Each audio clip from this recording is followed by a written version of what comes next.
I'm Dan Clasgens. He's James Adams. This is your Cricket Wireless Fantasy Football Update here on getsportsinfo.com. James, week one of the season has arrived and we've been waiting for it. I'm fired up. We're ready to make some bold predictions for the season ahead. I'm going to start with one of mine, Jay Cutler. I personally think Cutler has fallen way too far in drafts. Here's a guy that's being reunited with his old favorite receiver, Brandon Marshall, and now Mike Martz is no longer carrying him down. I got him number 9 on my preseason rankings at getsportsinfo. I think he has the potential to approach the top 5 at the position. And I think it starts right out of the gate. He's pretty hot in September. What do you think, James?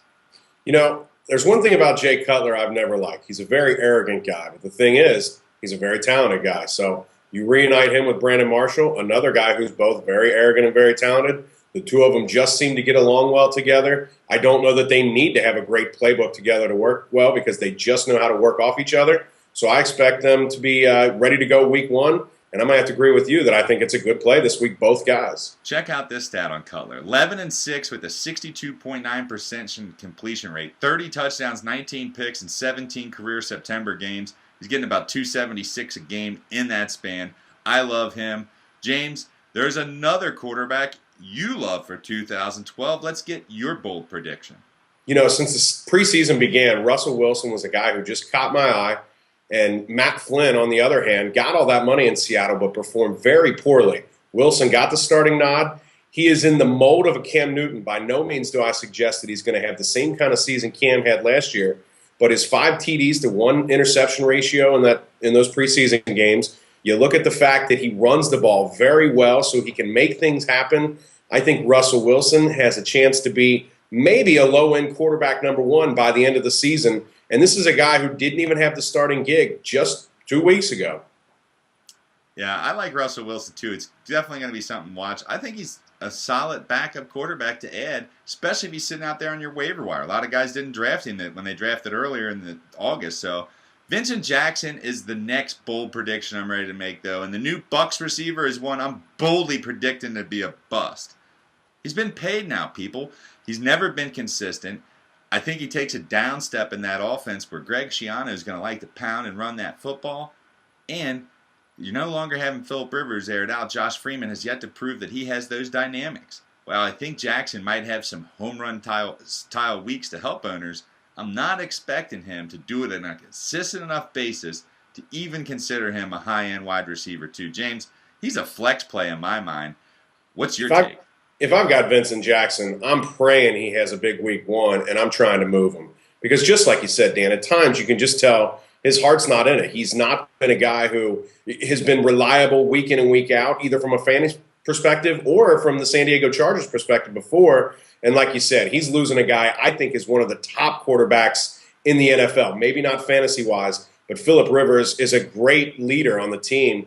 And he doesn't have that same guy in Freeman. Freeman had a very good year 2 years ago. Fell off a lot last year. So I am not very high on Vincent Jackson, and if he has a good week one, I'm trying to move him. Staying over on the West Coast, Dan, another one of my bold predictions, Frank Gore. Frank Gore has been a solid NFL performer for years past, but I just don't think Frank Gore sees 1,000 yards again this year or if ever.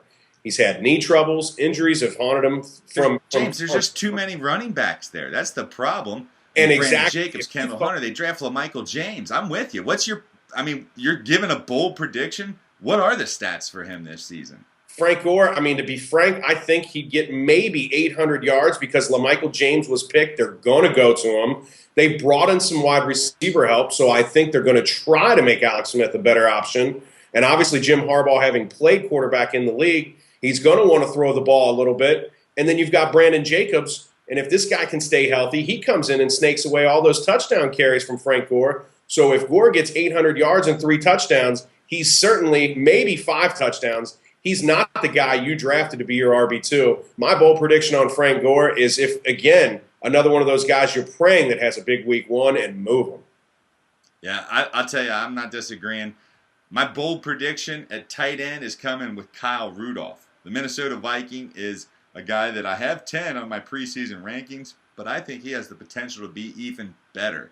I'm going bold prediction, Kyle Rudolph with his 6'5" frame, the great chemistry he has with Christian Ponder, the fact he's going to be the Vikings' dump-off guy. You add to it Percy Harvin taking the pressure off in the short passing game. If Peterson even comes back and brings anything to the running game, defenses aren't going to be able to hold down the big man. Kyle Rudolph's going to go off this season for 700 yards, 10 touchdowns, 60-plus catches if he stays healthy. James, and you know, Dan, one more another thing, bold prediction before we end this week's segment. Yours comes with Saints running back Darren Sproles. Absolutely, Dan. Last year, the guy benefited from a lot of injuries in that backfield. Ingram, Thomas went down. The truth of the matter is Darren Sproles was nothing more than a third down back when he was in San Diego. Yeah, some good talent in front of him, obviously, one of the greatest of all time in LaDainian Tomlinson. But he moves into this offense with the Saints. Yes, they're explosive. I think the Saints, because of their defense losing players due to Bountygate, they're going to want to run the ball a little more. Darren Sproles, yes, a running back, but not in the true runner mold. I think Mark Ingram's a guy they put a lot of faith in, unable to stay healthy last year. They had the offseason, the OTAs. Ingram's got a full year to get healthy and ready. I think he's the guy that's going to run the ball a lot. PPR formats, Darren Sproles certainly will still have RB2 value. If you're in a non-PPR format, I'm afraid Darren Sproles was a bad pickup for you because I think Mark Ingram and possibly even a little bit of Pierre Thomas is what's going to be the running back from the Saints. There's James' bold predictions. You've got mine. We're on record, and you can get more of our takes by checking out getsportsinfo.com. Catch myself, James, and Stephanie Theobald Sunday mornings, 9 o'clock on the Cricket Wireless Fantasy Football Game Day on Fox Sports 1360.